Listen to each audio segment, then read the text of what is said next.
मैं निर्मल सिंह आपको अपने YouTube चैनल पर आपका स्वागत करता हूं। दोस्तों, पिछले वीडियो में हमने राज्यसभा और लोकसभा के बारे में पढ़ा।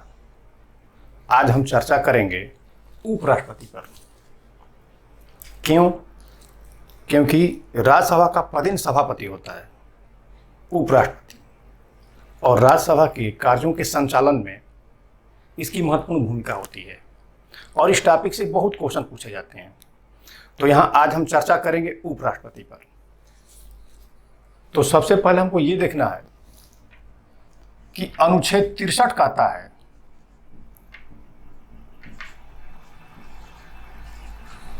भारत का एक उपराष्ट्रपति होगा और यह राज्यसभा का पदेन सभापति होगा।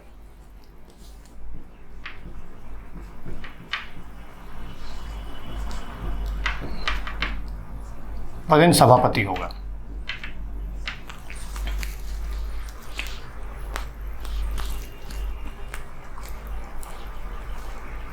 अब ये देखना है कि उपराष्ट्रपति का पद भारतीय संविधान में कहां से लिया गया है।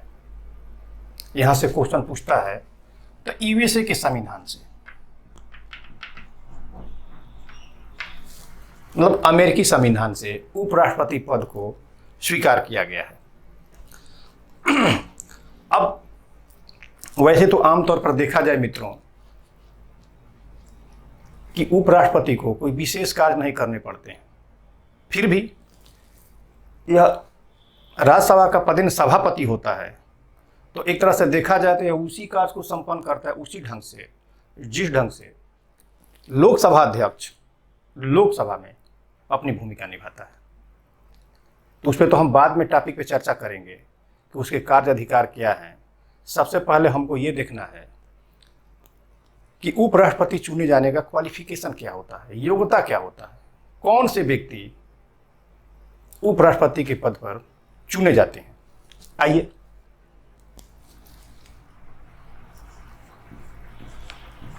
योग्यताएं कौन कौन सी योग्यता है। तो सबसे पहले ये तो आप जान ही गए होंगे दो वीडियो में कि भारत का कोई भी संवैधानिक पद हो उस पर चयन के लिए पहली शर्त है कि वो भारतीय नागरिक हो, वह भारत का नागरिक हो।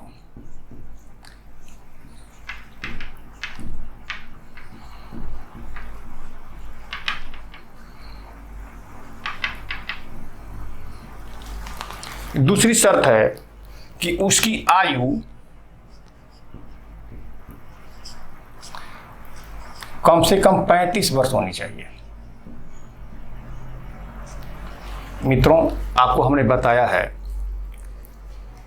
कि भारत में जो भी संवैधानिक पद है उसमें कम से कम आयु की बात होती है। तो यहाँ कम से कम उस व्यक्ति की आयु 35 वर्ष होनी चाहिए। तीसरा, वह लाभ के पद पर न हो।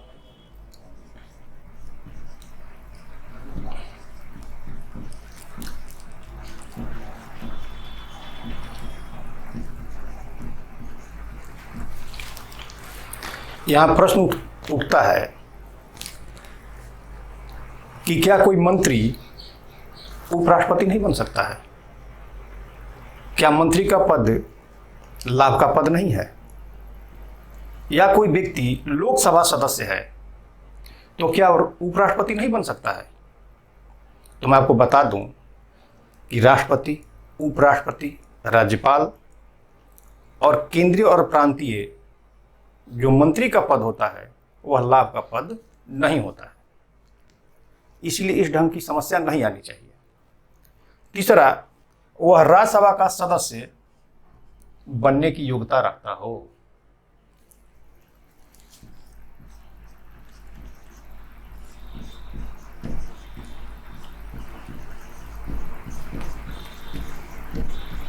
वह राज्यसभा का सदस्य बनने की योग्यता रखता हो। राज्यसभा का सदस्य ना हो, यहां ध्यान देने की बात है, वह योग्यता रखता हो तो राज्यसभा का सदस्य बन जाए। अब ऐसे व्यक्ति राष्ट्रपति के लिए नामांकन करता है। अब नामांकन के लिए कुछ शर्तें हैं।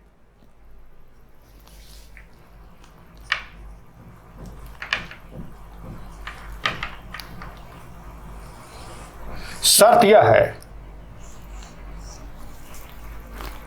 कि जब वह उपराष्ट्रपति पद के लिए नामांकन करेगा तो 20 सांसद प्रस्तावक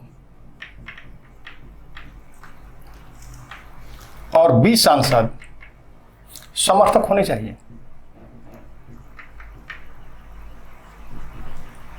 मतलब उनके नामांकन का 20 सांसद सदस्यों द्वारा समर्थन होना चाहिए और प्रस्तावित होना चाहिए। अब ऐसे लोगों को जमानत राशि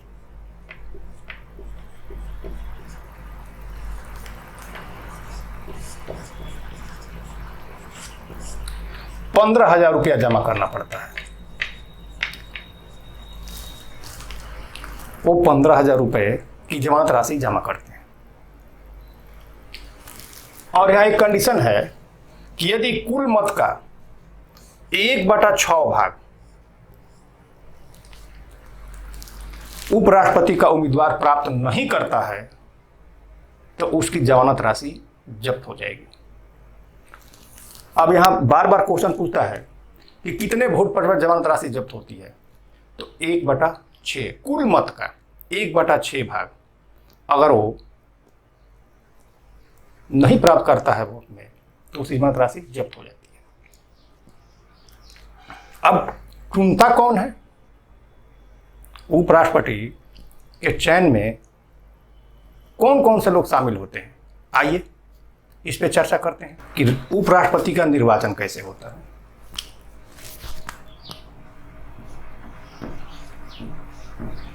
निर्वाचन, तो जैसा कि हम लोग जानते हैं उपराष्ट्रपति का निर्वाचन एक निर्वाचक मंडल करता है। एक निर्वाचक मंडल करता है।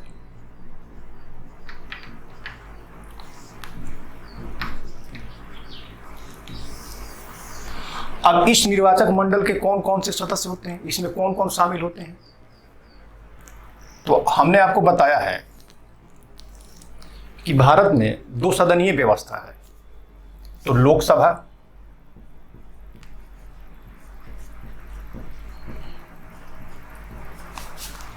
और राज्यसभा।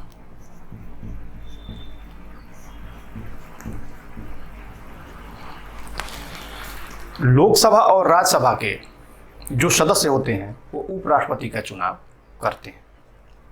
यहां सबसे महत्वपूर्ण ध्यान देने वाली बात यह है कि हमने पढ़ा है कि राष्ट्रपति लोकसभा में 2 सदस्यों को मनोनीत करता है और राज्यसभा में 12 सदस्यों को मनोनीत करता है। तो क्या ये मनोनीत सदस्य उपराष्ट्रपति के चुनाव में भागीदारी करते हैं, क्या वोटिंग करते हैं? तो हाँ मित्रों, ये मनोनीत सदस्य उपराष्ट्रपति के चुनाव में भाग लेंगे, लेकिन जब यही राष्ट्रपति का चुनाव होगा तो ये भाग नहीं लेंगे।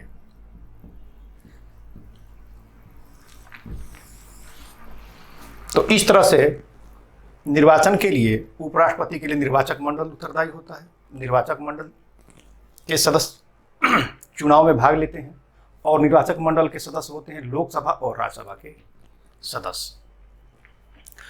अब यहाँ राज्यों के विधानसभा या विधान परिषद के सदस्य भाग नहीं लेते हैं।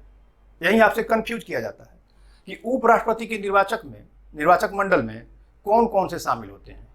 तो आपको ध्यान रखना है, न यहाँ विधानसभा के सदस्य शामिल होते हैं और न ही विधान परिषद के सदस्य शामिल होते हैं।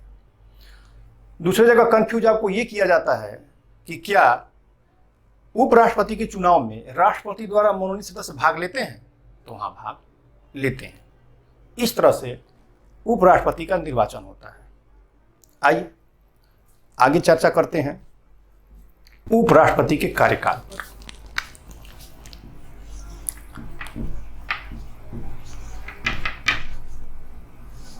उपराष्ट्रपति के कार्यकाल पर आमतौर पर उपराष्ट्रपति का कार्यकाल 5 वर्ष का होता है।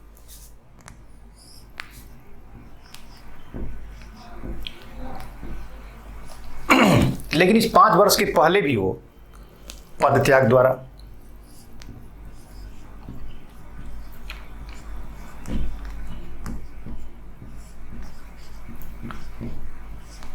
या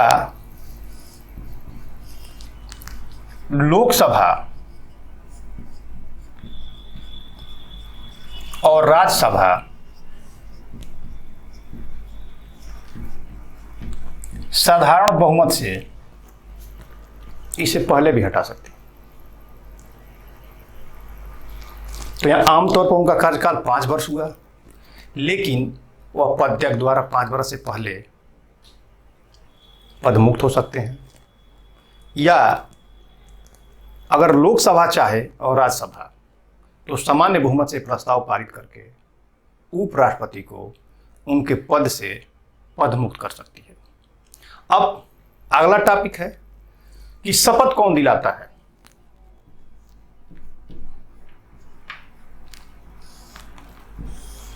तो उपराष्ट्रपति को शपथ दिलाता है राष्ट्रपति।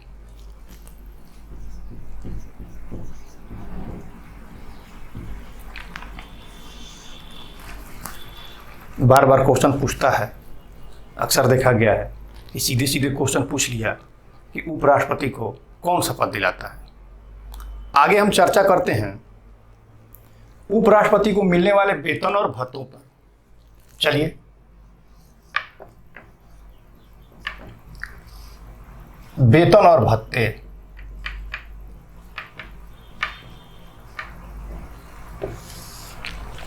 यहां देखने की जरूरत यह है कि कौन देता है वेतन उपराष्ट्रपति को। तो संसद समय समय पर तय करती है। उपराष्ट्रपति का वेतन, उपराष्ट्रपति का वेतन कहां से दिया जाता है? प्रश्न उठता है कि कहां से दिया जाता है। तो संचित निधि से।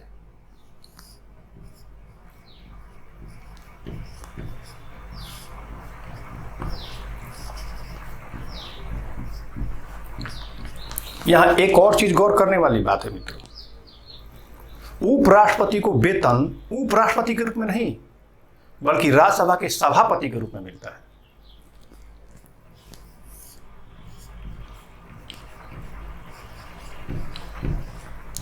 सभापति के रूप में वेतन।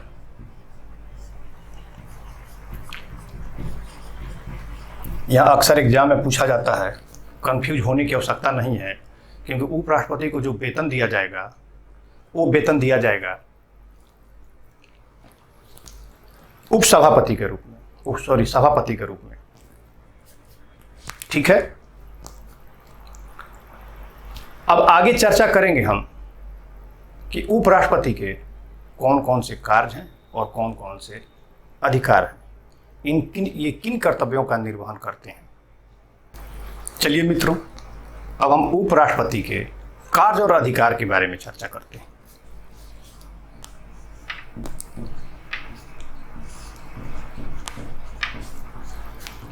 हमने पहले ही बताया है कि उपराष्ट्रपति को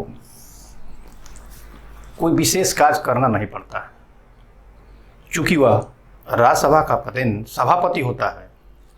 इसीलिए उसका पहला कार्य है राज्यसभा के कार्यों का संचालन।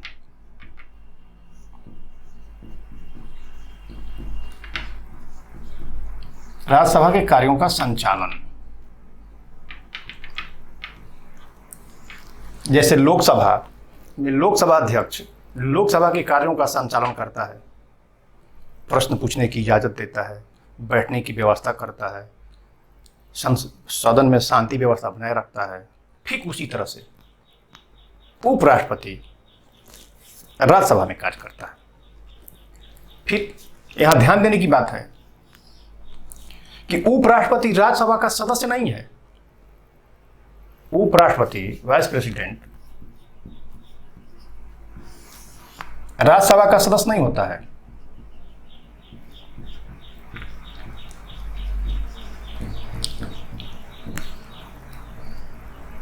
और राज्यसभा का सदस्य नहीं होता है।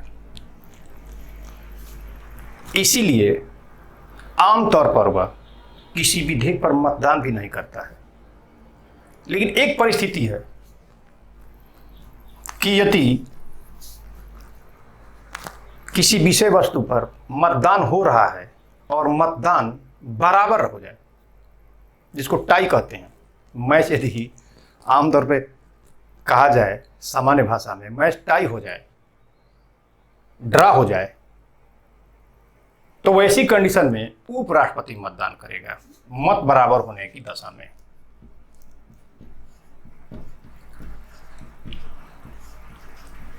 मत बराबर हो तो उपराष्ट्रपति मतदान करता है। आगे उपराष्ट्रपति का एक कार्य है कार्यवाहक राष्ट्रपति के रूप में।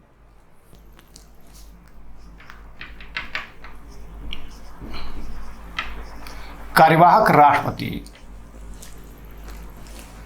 के रूप में क्या काम करता है? मित्रों, मान लीजिए कि ऐसा सिचुएशन आ जाए कि राष्ट्रपति बीमार हो जाए, बीमार हो या पद त्याग दिया हो,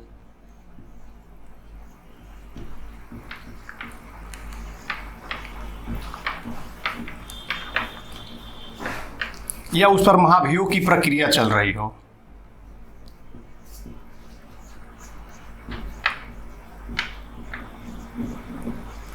महाभियोग की प्रक्रिया चल रही हो, तब उस स्थिति में उपराष्ट्रपति राष्ट्रपति के कार्यों का संचालन करता है। ये कार्यवाहक राष्ट्रपति के रूप में कार्य करने की कंडीशन है कि यदि राष्ट्रपति बीमार हो या पद त्याग दिया हो या उस पर महाभियोग की प्रक्रिया चल रही हो, तब उपराष्ट्रपति राष्ट्रपति के रूप में कार्य करेगा। और तब दो चीज परिवर्तन होता है, दो परिवर्तन। पहला, तब वह राज्यसभा का सभापतित्व नहीं करता है,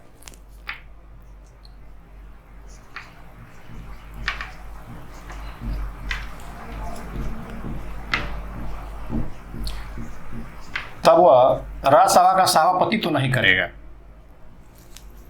और तब वह राष्ट्रपति के कार्यों को संपन्न करेगा।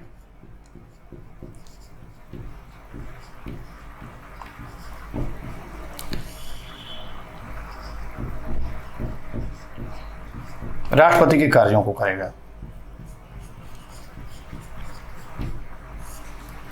अब जब राष्ट्रपति के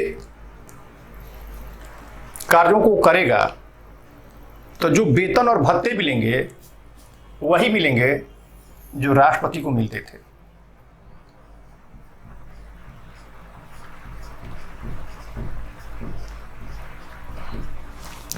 जो राष्ट्रपति को मिलते थे, जो प्रेसिडेंट को मिलते थे, तो वही इसको मिलेगा। तो यही है भारतीय संविधान में, भारतीय संविधान द्वारा उपराष्ट्रपति को यही भूमिका प्रदान की गई है। ठीक है मित्र, फिर मिलते हैं अगले वीडियो में।